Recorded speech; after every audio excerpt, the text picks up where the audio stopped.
La musique, ça représente beaucoup de choses. Je sais même pas comment expliquer puisque j'ai l'impression que ça a toujours fait partie de moi. Donc c'est quelque chose que j'ai déjà essayé d'imaginer sans la musique ce que je pourrais faire. Et j'avoue que franchement c'est pas du blabla. Je sais même pas ce que j'aurais pu faire. Je me dis que j'aurais pu faire un peu de business, tu vois, un peu des trucs, travailler avec des commerçants, des trucs comme ça. Mais franchement, moi sans la musique, je sais pas. Donc ma passion pour moi, elle représente, c'est un tout, tu vois. C'est même mon mode de vie aujourd'hui, tu vois. Je rêve musique, je mange musique, je parle musique.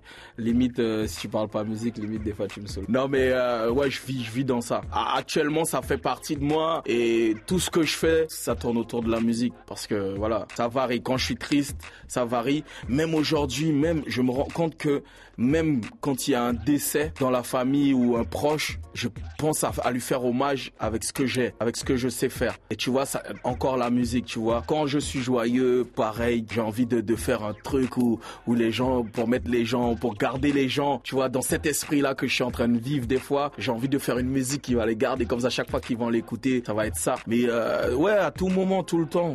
Après, bon, voilà, quoi, tu vois, je sais parler d'autres sujets, mais vraiment la musique, c'est, ouais, j'ai pas un moment précis où même je regarde même mes critiques, bon, tu vois, sur la télé-réalité, les trucs là, un peu, je trouve un peu cucu et banal ou deviennent des références même pour les jeunes. Malheureusement, je me dis, c'est pauvre d'eux, tu vois, pauvre d'eux. Tu as un art, tu sais faire quelque chose ou bien tu essaies de le faire, tu vas t'exposer devant des gens qui détruisent et qui ne se rendent même pas compte, qui brisent un rêve ou ils brisent quelque chose en 2 secondes et ils prétendent, tu vois, dire que ça peut rendre plus fort. Mais non, c'est pas comme ça que tu sais pas. Tu vois, donc au moins les trucs comme ça, bon, tu vois. Quand je te dis que quand je regarde la télé aujourd'hui, maintenant c'est avec beaucoup de recul et même quand je regarde les infos et que je regarde le journal, il se passe des trucs et que je sais que peut-être tout le monde n'a pas pu voir, je me dis il va falloir que je chante pour que les gens puissent savoir que j'avais vu et que ça existe. Tu vois, c'est voilà, musique tout le temps quoi. Ici dans la musique, ouais, beaucoup d'influence. Parce que j'ai commencé avec la dancehall, hein, parce que j'avoue que au tout début,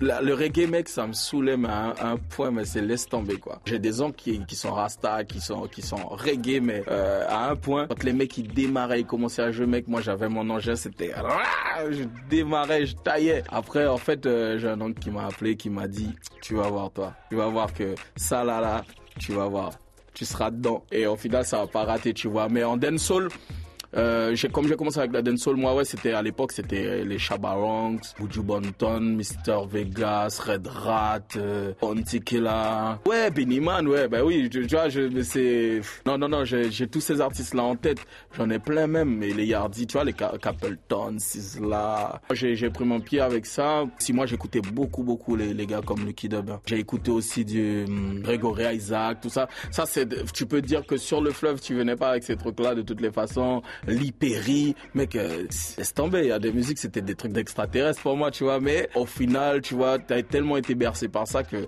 après, limite, tu reproduis. Voilà, sinon, j'ai écouté aussi donc les musiques, la variété française. Et ma mère, franchement, je vais te faire rire, mais ma mère, elle écoutait Dalida. Et moi, j'écoutais Dalida, je savais pas, moi, tu vois, parce que les noms d'artistes, j'ai du mal, tu vois, moi, j'ai toujours eu du mal. J'écoute un titre, mais des fois, j'oublie qui chante. Et quand j'ai grandi, j'ai dit, c'était qui cette femme qu'elle écoutait tout le temps? C'était Dalida, mon gars. Et donc moi j'ai été bercé aussi par Dalida. J'ai écouté aussi de la country, j'ai écouté de la soul music parce que de la soul, ça venait plutôt du Suriname, comme bon voilà, tu sais, il y a de la famille là-bas et tout. Et j'allais beaucoup là-bas au Suriname, donc on écoutait de la soul. Et t'as ça, et je parle même pas des groupes alékés, hein, aujourd'hui il y a certains qui n'existent plus. Il y a plein, j'ai eu plein d'influences. Les bachata, les trucs bachata, même tout ce qui est kaseko, comme je te disais, cette musique-là, toutes les musiques traditionnelles, en fait, les trucs amérindiens. J'étais fasciné par la musique amérindienne, mon gars. Voilà, tout ça, c'est des trucs qui obligés, ça te nourrit. Après, moi, j'ai connu par rapport à certaines personnes, j'ai connu tout ce qui est les slow, tu vois, tout ce qui est slow, R&B. À un moment donné, je suis devenu un fan d'R. Kelly, de Tyrese, Joe. N'en parlons pas. J'avais repris un truc à Joe, j'ai oublié l'heure, mais j'avais repris un truc à Joe aussi. Non, il y avait plein, il y a eu plein d'influences. La mode, franchement, moi, c'est plutôt Quinry, tu vois. vois, Saint-Laurent, Criss Cross, tu vois. Ouais, ah ouais, laisse tomber. Et mec, j'allais au collège avec le jean à l'envers, s'il te plaît. Rabaissé et tout. Et mon pote et moi, on échangeait. Alors, il avait une de mes paires de basket et moi, j'avais une de ses paires. On était en mode, mais laisse tomber, hein. Et nous, les gens, ils étaient morts de rire, mon gars. Mais on était à fond dedans, tu vois. Jusqu'à aujourd'hui, tu vois, on garde le côté Kenry.